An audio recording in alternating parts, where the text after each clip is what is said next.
Okay, great. We'll do a few minutes warm-ups. We'll do a few loosening exercises, and then we'll look at some postures of the forearm. So let's just move my screen so you can see my feet. How's that? Do some Taiji together. Bring the feet, heels together. Heels just lightly touching, tongue on the roof of the mouth. Body relaxed and upright. Make sure you lift your chest. Make sure this distance elongates. Make sure you drop your chin to elongate the back of the neck. Make sure you settle down.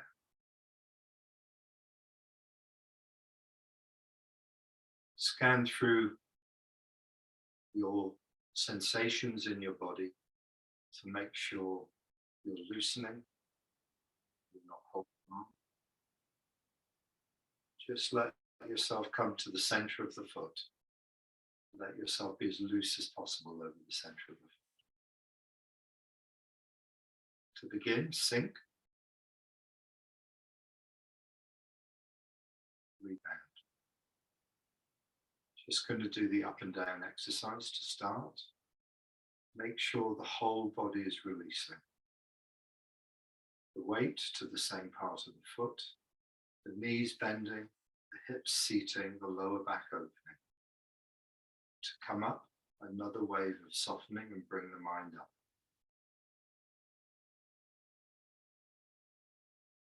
Release the leg muscles. Let the rest of the muscles in the body synchronize and follow the releasing of the leg muscles.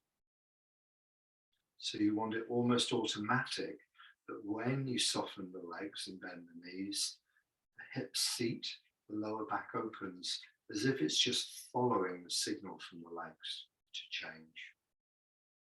With it, the torso softens and the shoulders open. To come up, relax deeper onto the ground. Bring the mind up through the body. When you settle down, make sure you change the muscles of the legs. Let the rest of the muscles of the body follow. Don't try and soften the torso to push the legs down. Change from underneath the feet. Release underneath the feet to let the store of water gathered underneath the feet bubble back up through the body as the body lifts. As if you're flushing down when you sink. As if you're bubbling back up. But not too much of a push, more release the body again to allow what's stored to come back up. Remember that when you're settling down, you're literally compressing the body. The body's getting compressed into a different position. That compression wants to be released. That compression isn't released by pushing it back up. That compression is released by softening, so the muscles themselves can expand. Release. Compress. Rebound. First loosening exercise. Release. Compress. Rebound. Release. Compress. Rebound. Release. Compress. Rebound. Try to get the rebound to come from another wave of softening.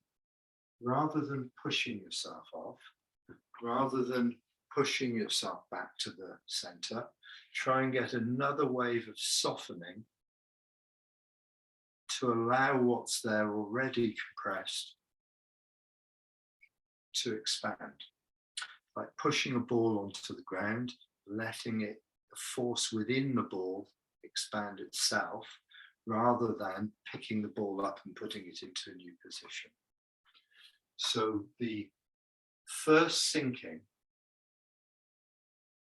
takes us to a place where we allow the body weight to compress onto the ground lightly.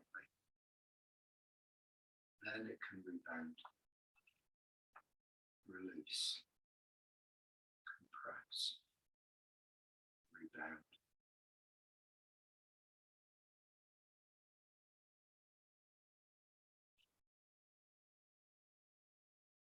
To compress fully, there has to be a feeling that you're not holding yourself up stable. There has to be a feeling that you're fully allowing yourself to fall onto the ground. And the organization and structure of the body stops you falling, not your tightening muscles. So there has to be a feeling that when you go into this position here, you could very easily fall over if it wasn't for your structure and stability coming from that, not from any muscle tension binding you into a holding place. So all that tight muscles that keep you stable, you have to shed. In the sinking, you have to shed the holding on to your tightness in your body,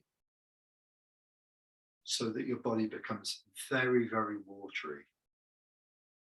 Because it's only when it's in a watery state can the forces that we're looking for rebound through the body. If your body's in a held state, those forces get squashed. They get fixed. You can't move anywhere. But in a watery, because the forces are fluid, in a watery state, which is when my body feels very, very loose and very not holding on, only in that state can the forces play back through, right through to my fingertips. So my mind needs to rise out to my fingertips and wait until those forces reach the fingertips. Mind rises and the force follows.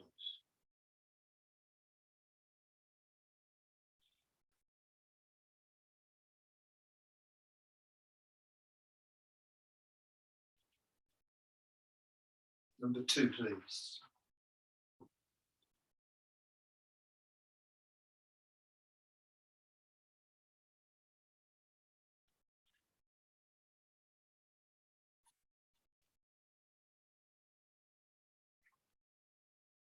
On the last 4th drop of the arms, we want to be in a similar condition where there's no forces holding the body up other than the structure of the skeleton. The muscles have completely released, just barely enough muscle contraction to hold you in place. So your body feels quite loose, yet stable. It's a very strange sensation of being not bound and held and strong, being very loose, yet very stable at the same time. We're aiming to drop ourselves into that condition, to find that condition and to smoothly drop into it over 4 beats of the arms. So from the top, 1, 2, 3, and on the last one, I'm reaching that place where I'm completely loose. And then the mind rises, coming back to the top. And the movement up and down is really small, maybe an inch maximum.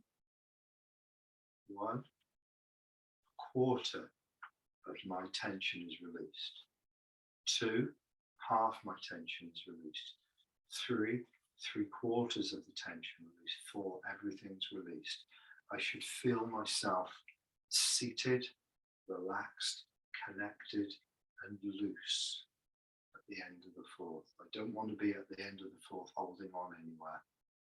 So feel the sensations in your body and make sure that as you get to the end of the fourth sinking, 2, 3, 4, your body feels very loose.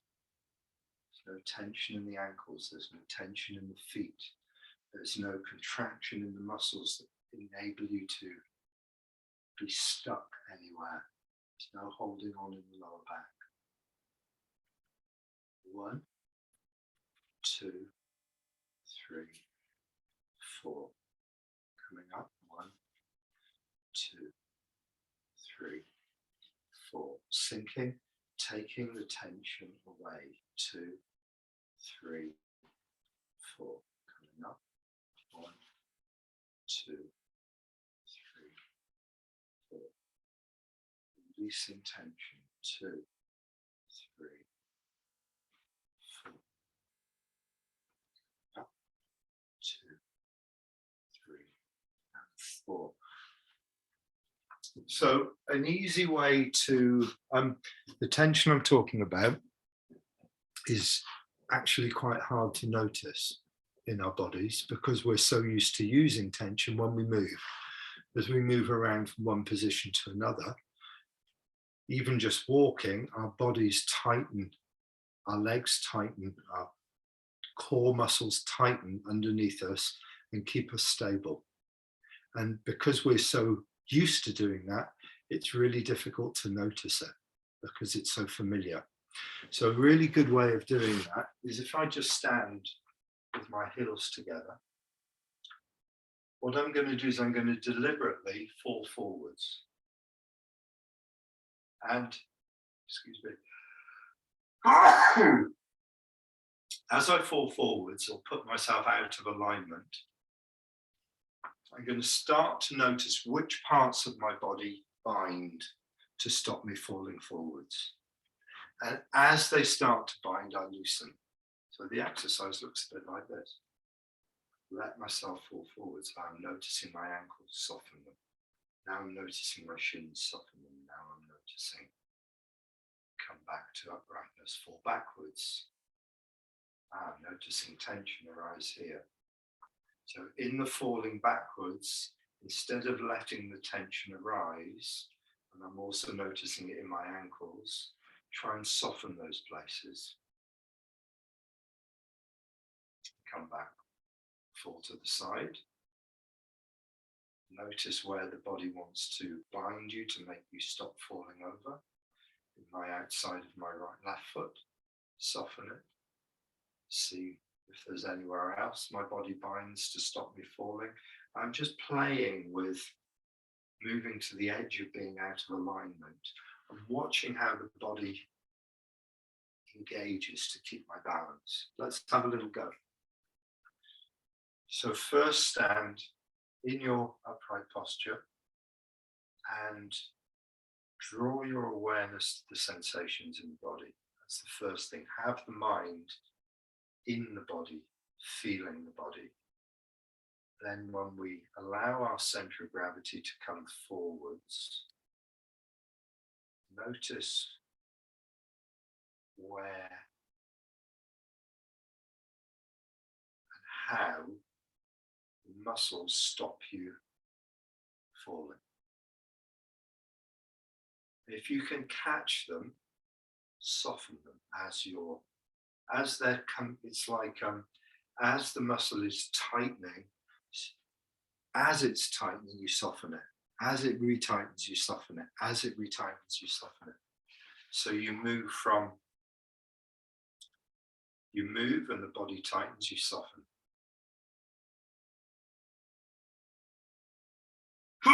Excuse me.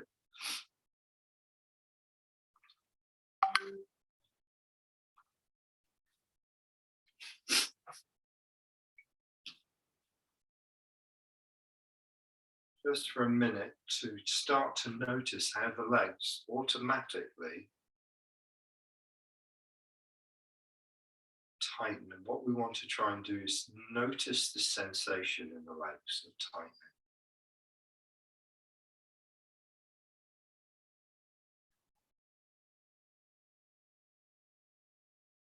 So when we go into the first loosening exercise, for instance, noticing similar sensations, because if my center of gravity is out of alignment, or my leg isn't changing enough and the weight's coming onto it, the leg will tighten and bind. And I want to make sure that I feel the leg going into a stronger condition, what I can do about it to loosen as that happens. So instead of moving onto my leg, if I do it quickly and I don't change my leg, I notice my leg tightening, then I can soften. What happens if, as I move in, I change while I'm moving in? I keep changing while I'm moving in, so that that biting of the muscle doesn't happen.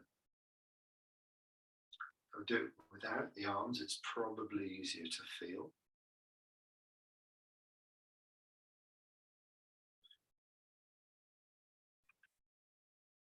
Remember, the point I'm looking for at the end of the sinking is fully releasing all my muscles and feeling very connected yet loose.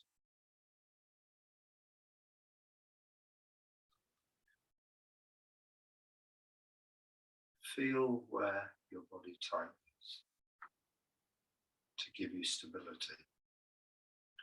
Feel which muscles hold on, bind, to make you stable. Feel the difference between being fully loose and pressed onto the ground and being held for your stability. The difference between fully loose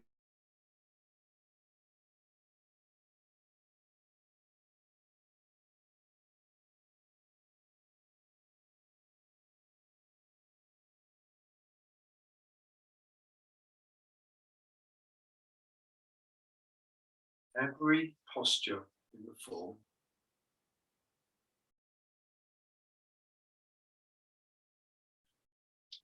goes to a place where the body is fully released. Every posture of the form.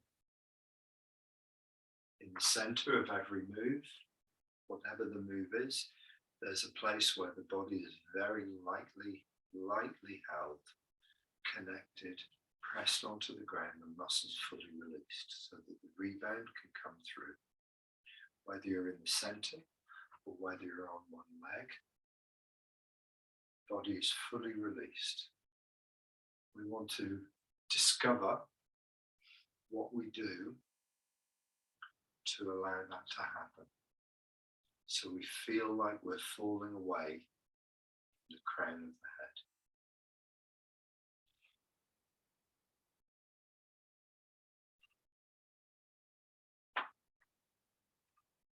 The strength that we're looking for isn't to do with the resistance of our body pressing into something. So it's not like,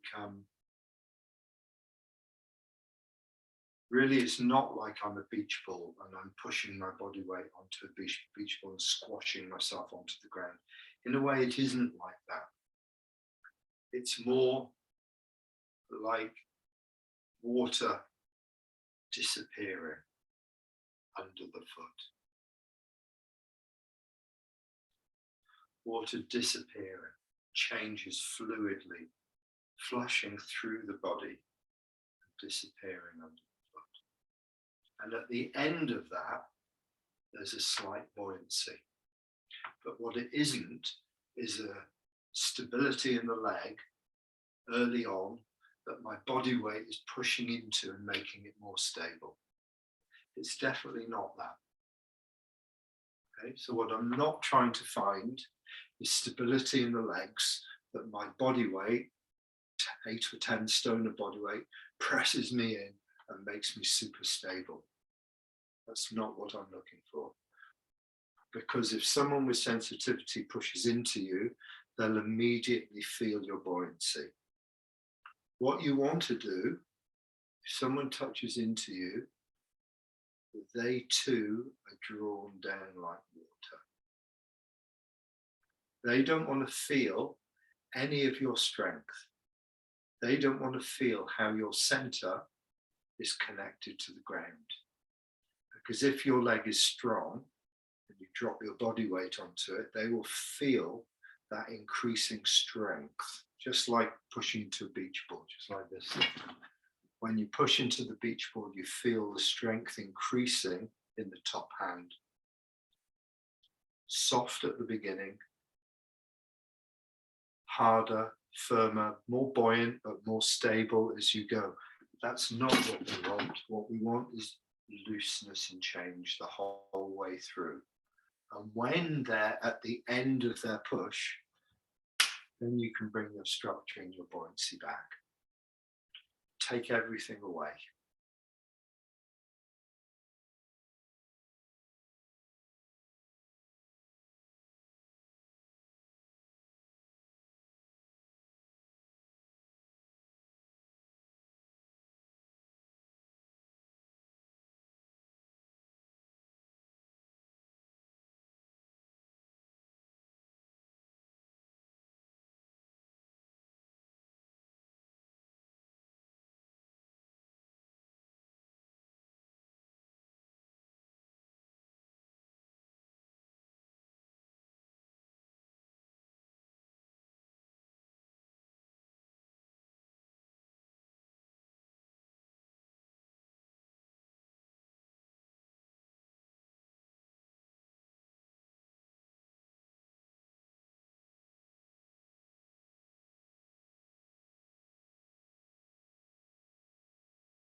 Sorry about that. I think we dropped out for a few minutes, but you're still practicing. Can you hear me? Give me a thumbs up if you can hear me.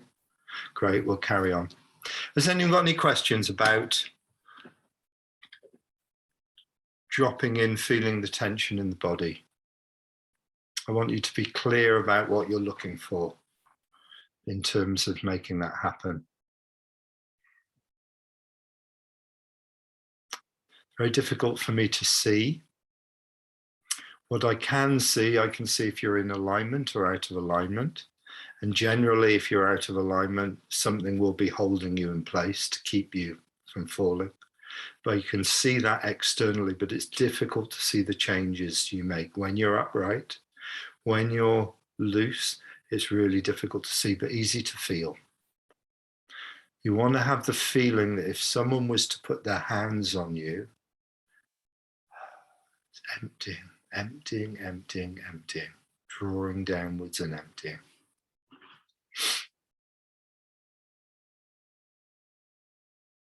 Okay. Good. Let's have a look at some of the moves in the form, because we'll put some of this idea into the form. I just want to make sure I'm pinned so you can see me. Okay. So, snake creeps down. The last snake creeps down in the form starts from a shoulder width posture.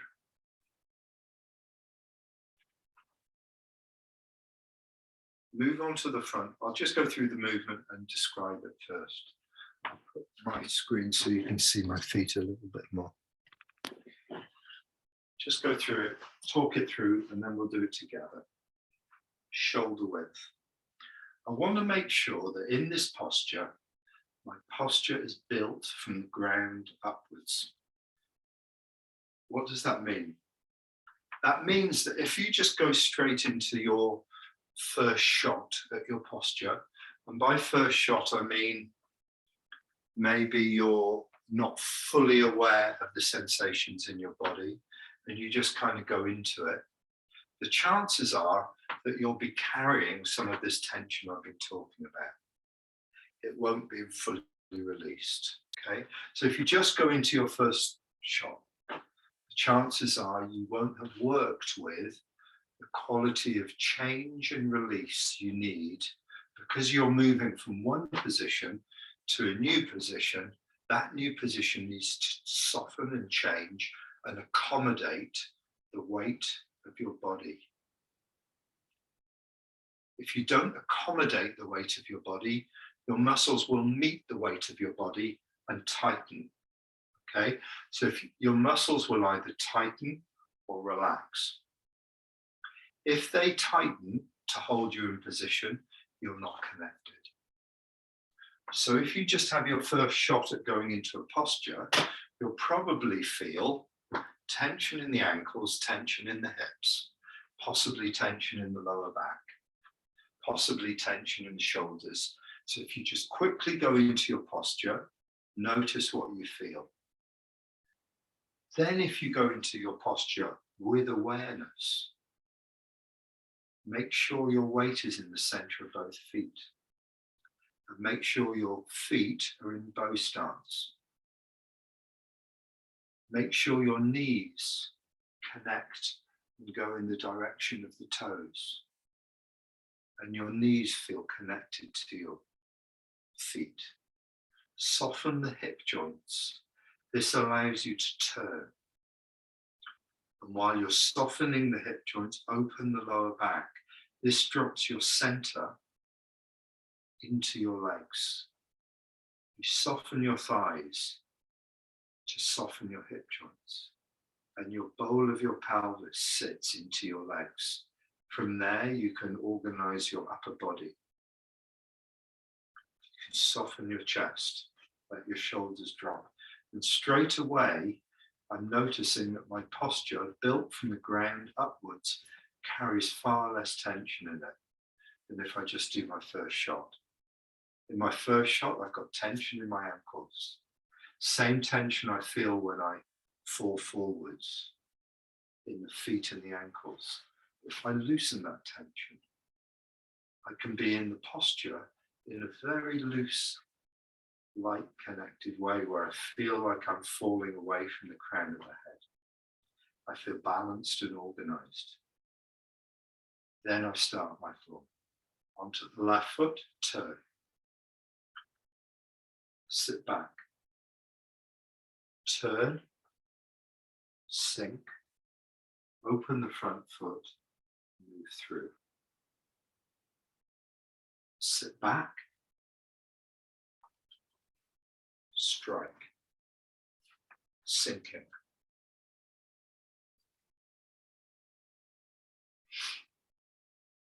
Continue to sink so the shoulders drop while the wrists open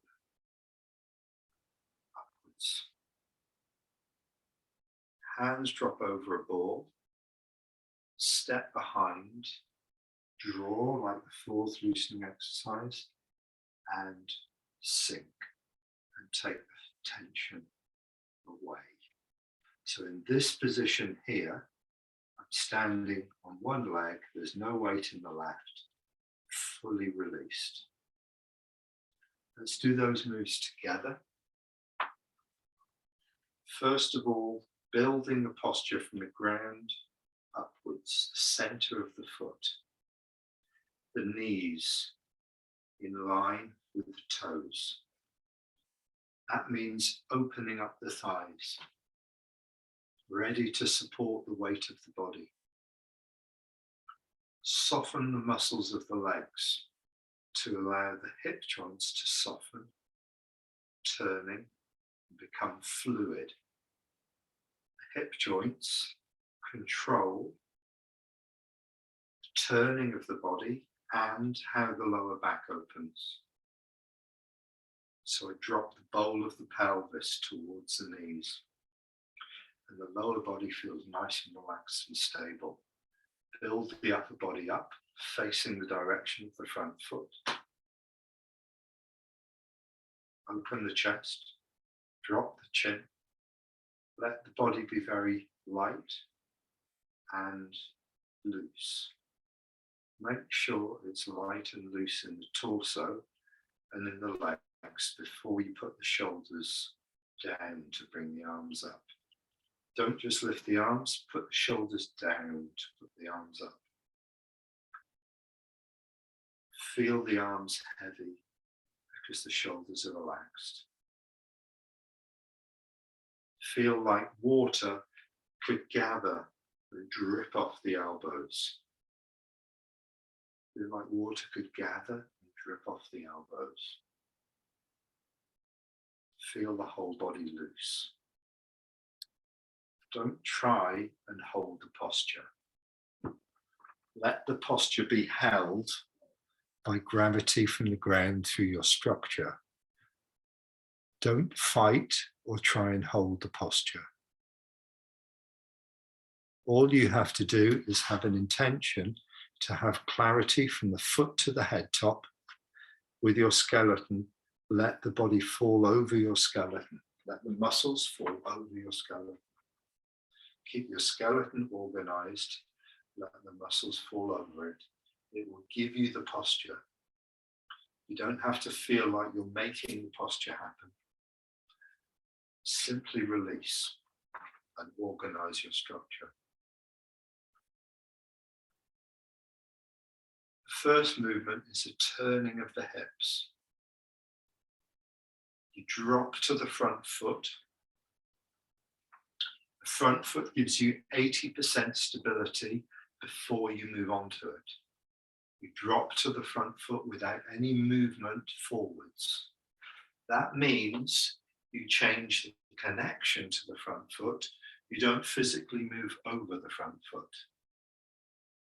You drop the connection to the front foot. When you've got that connection on the front foot, 80%, then you move and turn over the front foot. You don't move onto the front foot until you've got some stability on it. So you develop the stability first, then you turn as you move onto it.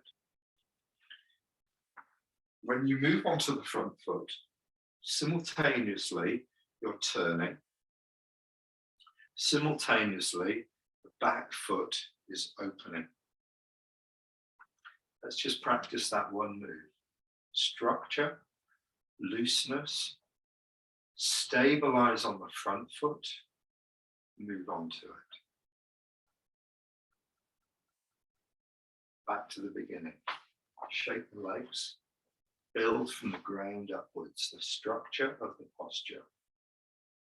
Crown of the head, falling away of the body, lightly pressed into the feet, soft throughout the whole body.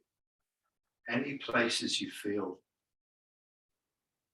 fighting your weight, any muscles you feel that are binding to hold you in the posture, try to loosen and let the posture reorganize. Don't keep yourself in a fixed position. Soften the body and let it reorganize. You'd be surprised how much movement you can find when you soften the muscles. 1, stabilize on the front foot. 2, move on to the front foot. Turn the front hand like it's the front hand. Have a look. As you turn, the front hand glides this way. with the turning of the body from this position here. Stabilize on the front foot, turn, let the front hand glide. Sit back, keep the front hand where it is. So imagine a sheet of glass here. What have I got?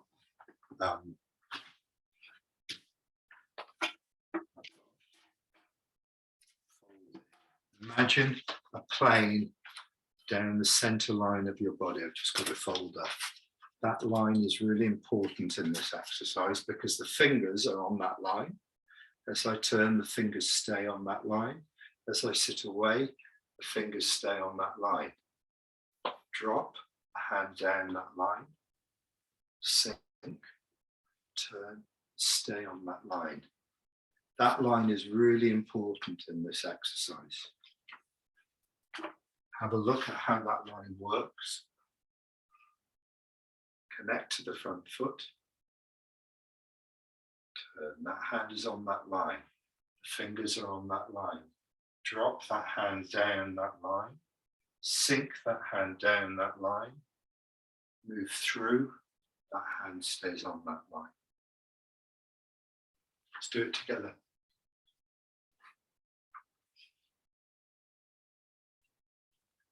I'm going to face away from you so you can follow me more easily. 1. Connect to the front foot without any movement. That means softening the front leg, letting the front knee bend ever so slightly, letting the lower back open ever so slightly, and letting the weight settle into the front foot 80%. Then use that stability to help yourself turn. Drop onto the front foot and turn. The back foot opens. The back foot opens from 45 degrees in form.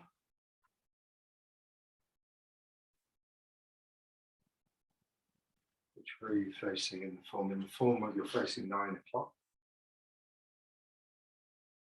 Back foot opens to 12 o'clock. And then as you sit back, the back heel opens.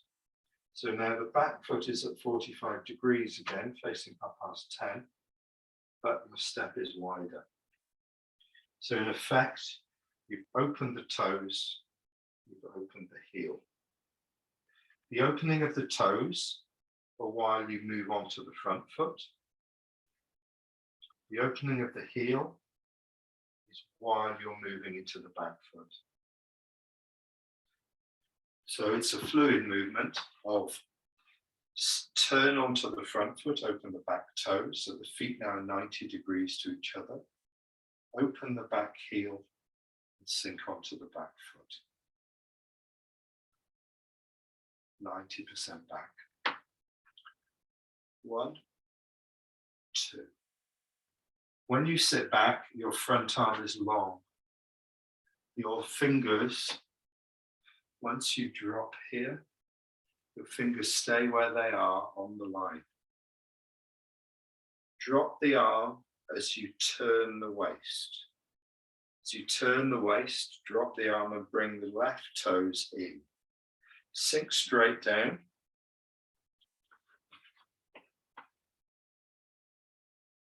Sink straight down, turn open the front foot, move through into the center, back leg expands, and through. Sit back, both hands come to the hip joint. Open the front toes, jab down, and sink the body onto the left foot to release the shoulders, to draw the elbows up. Hands come up into this position. Can you see they're flat across the top? They're not like that, they're not like that, they're like that. So this is like a curve that they're resting on, they're flat, they're in that position. So through the wrist, they're connected through the wrist. flat across the top at the height of the throat. Nice big circle, not too close to the body. Let's do those two moves together. Snake creeps down. 1. Sit back. Turn and drop the left arm, turn the left toes in. Sink down about an inch. Turn open the front toes. Move into the center. Rebound. Sit back onto the right foot. Turn open the left toes to the corner. Move through and sink. All the weight in the left foot. Punch to 7 stars. Can I have a look at those moves, please?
Okay, have a little look. Your front hand, when you move here, it's good. Hand stays in place. When you sit back, a few people are moving their hand across. Don't do that one. When you do this movement, sit back straight. See how long my arm is and how straight it is. You sit back away from the fingertips and the arm is long. Then you drop the arm straight down the center line as you turn in. Then you drop straight down, the arm stays on the center line. Then you open the foot, the arm's on the center line as it comes through. So this hand doesn't move over this. Remember that line down the middle? This hand doesn't move over that side of it. So to get that arm down, don't push it across. Let it drop from the shoulder. Let it drop straight down. Turn the toes in. Now it's vertical and the back of the hand is on the inside of the thigh. Sink straight down. The back of the hand moves very gently across the inside of the thigh and drops down about an inch. So if you look at the back of the left hand,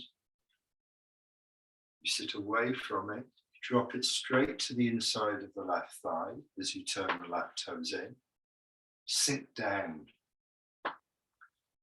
down, open the toes, move into the center, issue. Sit back, long in the left hand, through, and strike.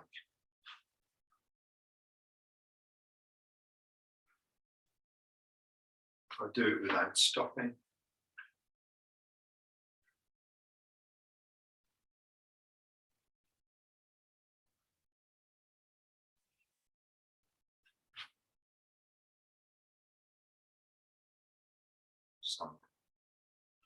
So from here, sit back, through. Try and time the sinking into the left foot, the touching down with the ball of the right foot, and the jabbing of the hands together.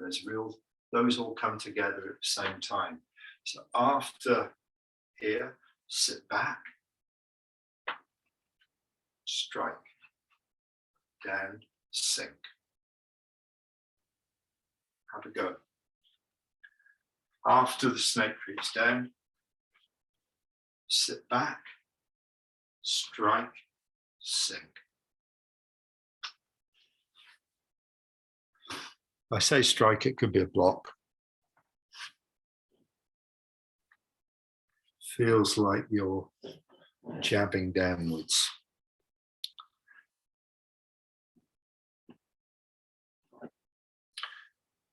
This is with the left hand closer to you than the right. This posture, left hand is closer.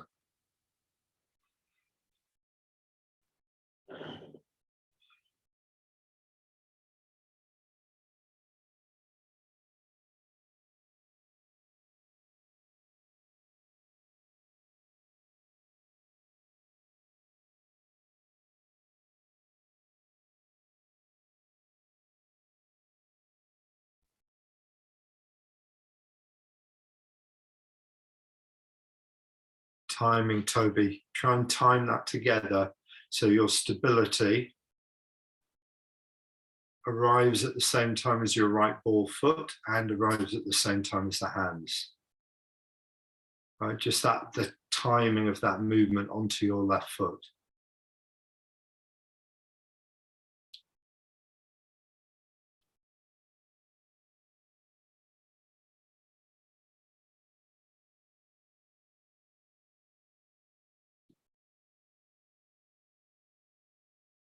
So you want to be, as you sit back, draw the hands in. As you move forward, jab them forwards. Sit back, forwards. Sit back, forwards. So all arrives.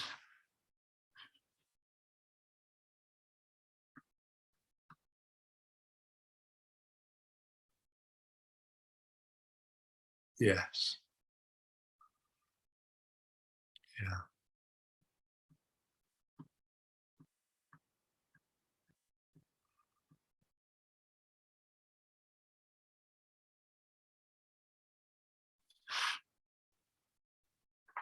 Once you jab down here, then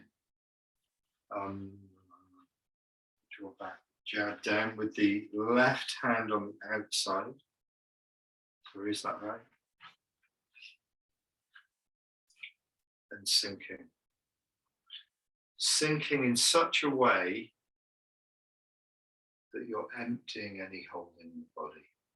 And in this position, very, very loose, very unheld, very structural, and very melted around the structure in this position here.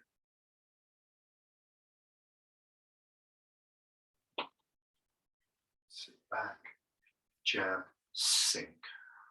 Take the tension away. The timing of the movement is that the finish of the sinking when the wrists at the top, because the shoulders are sinking the whole time to bring the wrists up. You don't want the arms moving up independently of the body. You want the body settling. Remember that pivot point in the arm, just here, so the shoulder goes down to bring the elbow up. It's not the shoulder pushing the arms out. There's definitely a circular feel to the shoulder girdle. As the chest softens, the chest sinks onto the base, shoulders soften, the arms come up. Structure of the posture.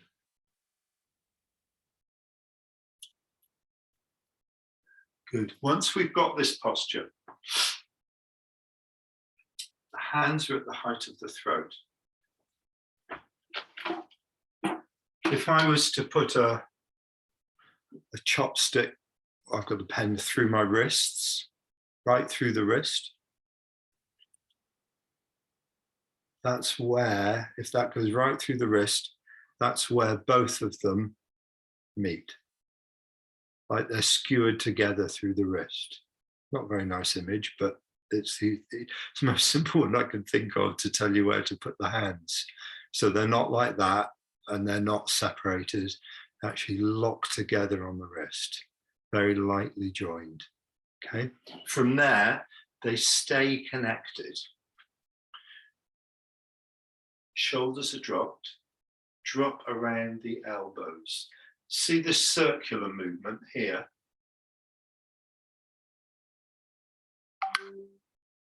Palms up.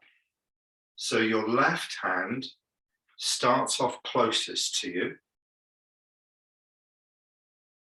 Drop the hands, and now my right hand is closest to me. At the bottom, at the top, the left hand is closest to me. And at the bottom, the right hand is closest to me. And that point on the wrist stays connected the whole time. When the hands reach the bottom, step behind. As you move onto the back foot, turn. The hand separates, it comes through the hip as per normal. And like the fourth loosening exercise, as I sink and turn back, the hand lifts. Finish the sink. One span from the brow, slightly in front of the face.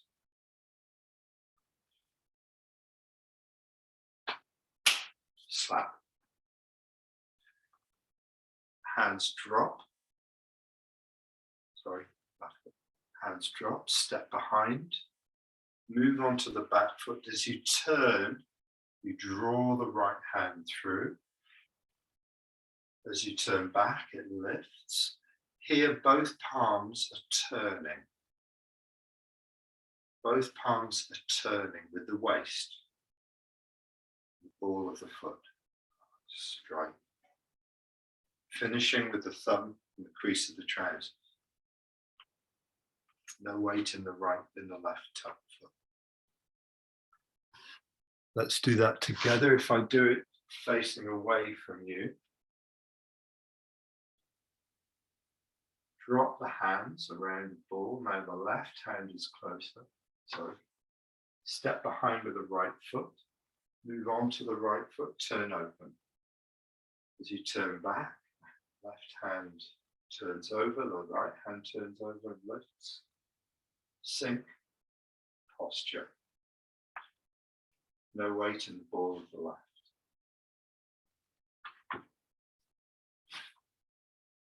Okay, there we go. Fred, I think you're safe because we're going to do the turn next week. Just stay with these postures for tonight. Have a go, see if there are any questions or any parts of that move I can see or you can see are not working for you.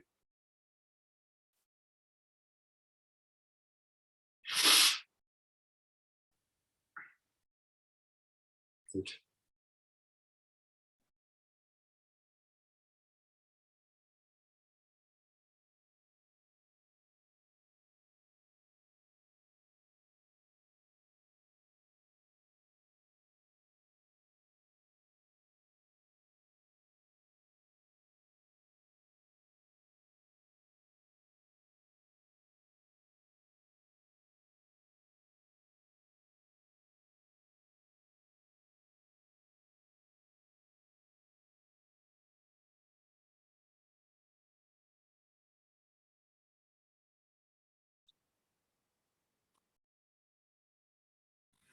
Good.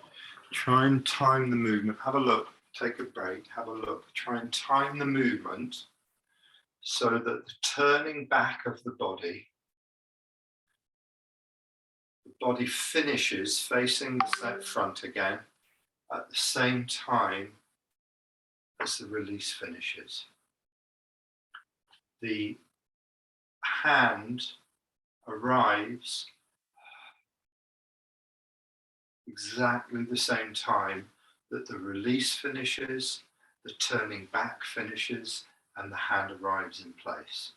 Exactly at the same time. So the idea being that every move in the form, they say, is like a pearl on a necklace, just lightly touching. And that the importance of that is the completion of each move in the timing of the parts of the body synchronizing together. So the hand isn't something that happens as an afterthought. The sinking through the body isn't something that happens as an afterthought. The sinking, the spiraling, the turning, and the arrival of the hand, all part of the same process. So you can't really take a principle of Tai Chi and two principles and separate them, because every principle in Tai Chi is interacting with everything else. Spiraling of the body, the sinking of the body, the timing of the move, they all overlap and synchronize together. So when you take one principle and work on it, it has a knock-on effect because all the principles are linked together. So this is what we try and find, is that when we do the movement, sinking, turning, letting go, finishing the turn, arrive of the hand, end of posture. And your Tai Chi will be super clear. And if you're in China getting judged, you get full points. Because they do it by, those are the sorts of things they look for. Unfortunately, all externally, that everything marries together, comes together at the right time, but that's what you get points awarded to your Tai Chi for. Forgetting, of course, the internal side of it. But the beauty of it on the outside is that everything kind of happens with clarity. Great, let me just see what sort of time we've got on this lesson of ours. We're kind of at the end of the lesson, so let's unmute and see if there's anything in that. I do have a minor question, actually, Luke. Yeah, great. That last movement, step back to right tiger, does the lower hand, the left hand, stay on the center line on the way back and then moves out to the side as you move back forward into the center? Good question. Hands, when they turn up, when they're here, they're on the center line. When they're here, they're on the center line. As you open, this one lifts through the crease here. This one lifts. This one stays on the center line as it turns. And as you sink and drop the shoulder, when you drop the shoulder, the elbow drops. This draws the hand to the side. Okay, thank you. That makes sense. It's that movement here. The hand is moved by what the shoulder's doing. The shoulder's joining the natural sinking of the body.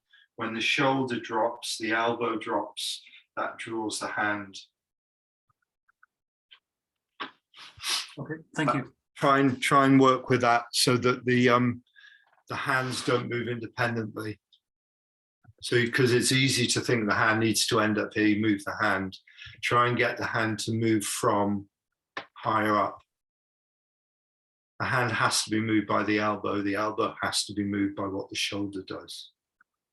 Otherwise, you just get this kind of independent thing going on. So, really good question, Toby.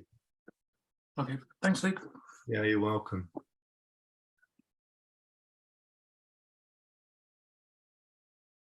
That feeling right, Jim? That posture? You're muted, sorry. Yeah, I'm just not clear what I'm doing with the right hook. Okay. When that moves. Yeah. After the so here it's up, and then I turn back to the front. And does the hook come in then? Yeah, no. Have a look. The hook, I'll do it facing this way. Connect to the front foot, turn on the front foot, sit back, sit away from the hand, drop the hand straight down, sink, come through.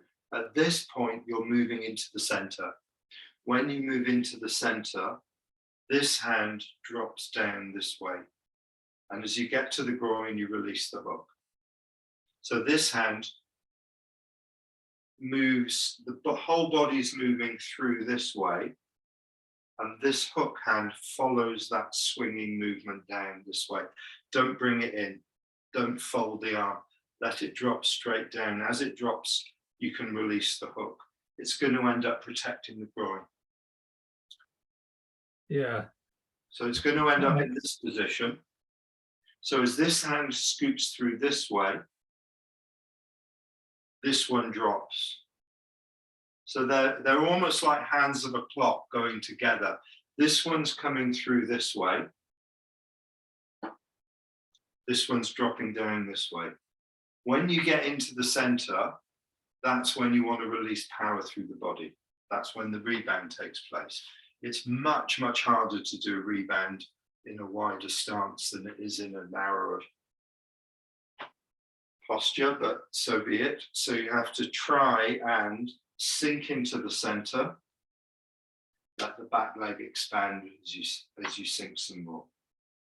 And that brings power through to this hand. Then you sit back, jab, sink, open, and strike. So this hand is basically coming down this way as this one comes through.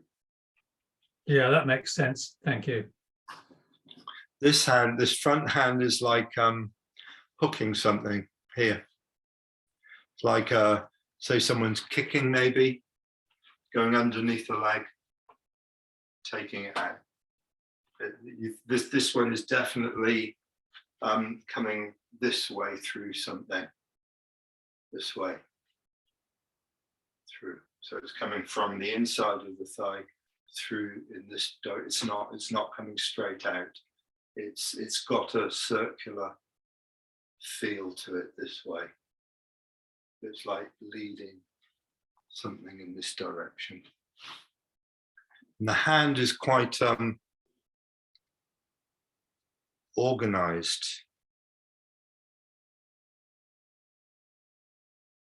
Organized hand. So when it comes through, not like that, or like that, or like that, or like that. It's like slicing through, making, as you know, if you're going through water, it's like a rudder going through water. You got to think from a martial point of view. If you have your hand like that, it's going to get broken at the wrist. If you have your hand straight, it's much stronger.